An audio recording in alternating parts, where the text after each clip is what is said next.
হাই everyone, কি খবৰ আপোনালোকৰ? আশা কৰিছোঁ সকলোৰে ভালে। অন্য এটা ভিডিঅ'লৈ আপোনালোকক সকলোকে স্বাগতম জনাইছোঁ। আজি ব্লগটো আচলতে মই মাৰ ঘৰৰ পৰা ষ্টাৰ্ট কৰিছোঁ। তাকে এদিন সময়ো পোৱা নাই ব্লগ বনাবলৈ। কালি মাৰ গাটো হঠাৎ বেয়া হোৱাৰ কাৰণে কালি মই ঘপককৈ ইয়ালৈ গুচি আহিবলগীয়া হ'ল। তাৰ পৰা মই ওলাইছোঁ 9:30। 9:30 বাজি গ'ল। আহি পাওঁতে 10:30 মানেই বাজিলে। ঘৰতে ভাত পানী খাই আহিলোঁ। মই গমো নাপাওঁ মা গা বেয়া বুলি। মায়ে আহি সুধিলত মায়ে কৈছে তেওঁৰ বোলে বহুত দিনৰ পৰা গাটো ভাল লাগি থকা নাই, কালি বেছিকৈ বেয়া হোৱাতহে দেউতাই কালি মোলৈ ফোন কৰিছে ৰাতি 8টা কিমানত ফোন কৰি কৈছে যে মাৰ গা বেয়া। লগালগ তাত ভাত পানী খাই মেলি আজৰি হৈ ইয়ালৈ 9:30 বজাত ইয়ালৈ আহিছোঁ। আহি গম পাইছোঁ মায়ে পৰা কাপোৰ চাপোৰ লৈ শুই আছে। ইমান গৰমতো তেওঁ মানে কাপোৰ লৈ শুই আছে। কৈছে তেওঁ গাটো ইমান ভাল লগা নাই, গাটো কিবা জ্বলা পোৰা কৰিছে, দেয়া পোৰা কৰিছে বুলি কৈছে। ভাত পানী তেনেকৈ খোৱাই নাই বোলে কালিৰ পৰা। তাকে এতিয়া ঘৰত অকল মা আৰু দেউতাই থাকে, ভাইটিটো নাথাকে, ভাইটি ধেমাজিত থাকে।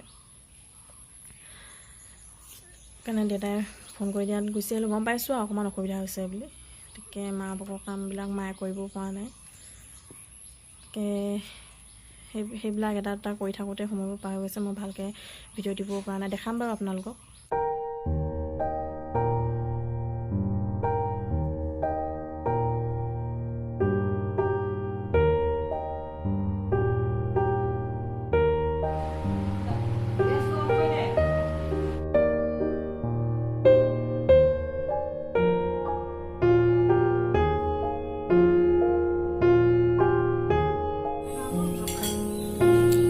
পাইফালে চাই দিয়ক।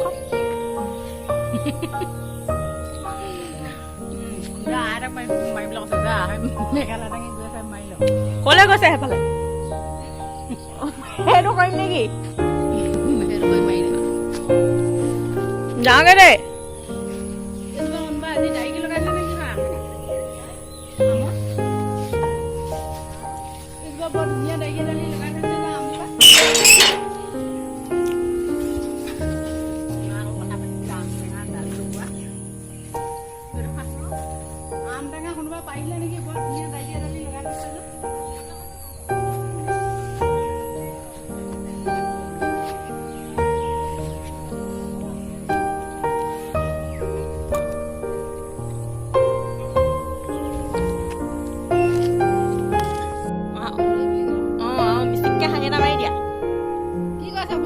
এইফালে চাই দিয়া আকৌ।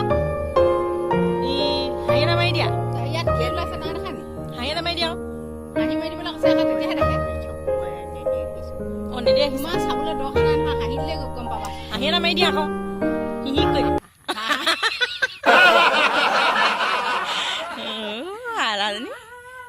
আৰু এটা মাৰি দিয়া। অঁ